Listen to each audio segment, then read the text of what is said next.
बात करेंगे बीजेपी की, तो बीजेपी खेमे में 3 सीटों को लेकर लगातार मंथन का दौर चल रहा है कि कौन उम्मीदवार होगा। तमाम तरह के समीकरण सामने आ रहे हैं, अलग अलग लोग भी अपनी अपनी दावेदारी कर रहे हैं और सबसे बड़ा सवाल यह है कि 3 नाम जो शॉर्टलिस्ट किए गए हैं वो कौन कौन है, किसका नंबर लग सकता है। ज्यादा जानकारी के लिए इस वक्त हमारे साथ हमारे सहयोगी मदन है। मदन, क्या कुछ बैठकों का दौर आगे चला और क्या कुछ निर्णय सूत्रों के हवाले से कोई जानकारी आ रही है कि क्या कि कब तक निर्णय होगा इन तीनों सीटों पर? बिल्कुल, देखिए मंथन आखिरी दौर में बीजेपी का चल रहा है। बीजेपी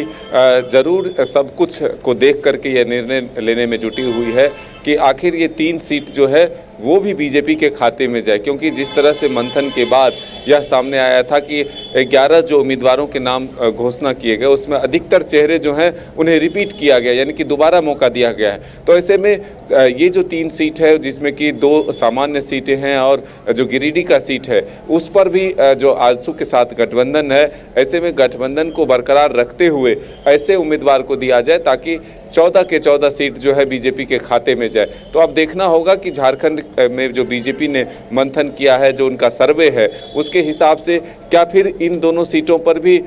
कोई नए चेहरे को लाया जाता है या खास करके जो चतरा है वहाँ पर जो कंटिन्यू किया जाता है या कि फिर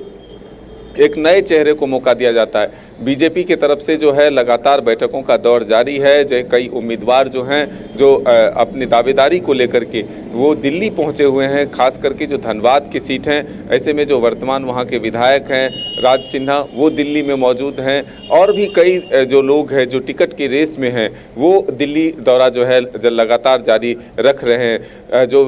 बीजेपी के नेता हैं सरोज सिंह वो भी अपनी दावेदारी को लेकर के दिल्ली तक जो है पहुंचे थे। ऐसे में ये कहा जा रहा है कि जो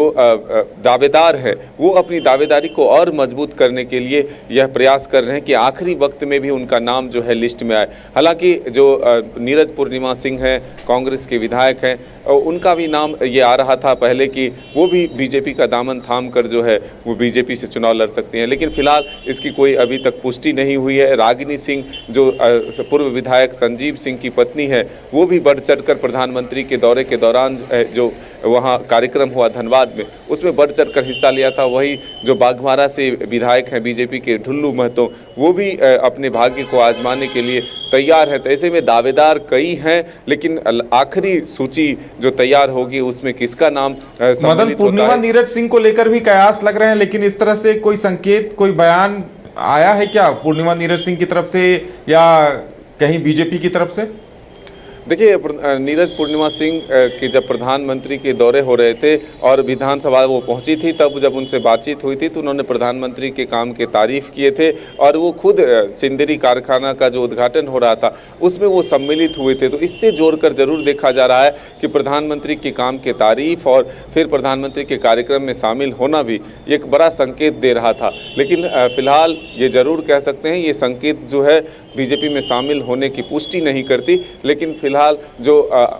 एक तरह से राजनीतिक विश्लेषक है वो अपनी बातें जरूर सामने रख रहे हैं कि नीरज पूर्णिमा का झुकाव जो है वो भी बीजेपी की तरफ है। ऐसे में क्या बीजेपी नीरज पूर्णिमा सिंह को भी अपने उम्मीदवार के तौर पर ला सकते हैं, ये तो आने वाला वक्त बताएगा। जैसे ही गीता कोरा ने बीजेपी का दामन थामा तब से ये कयास जो है और तेज हुए। चलिए मदन, फिलहाल हमारे साथ जुड़ने के लिए और तमाम जानकारी देने के लिए धन्यवाद।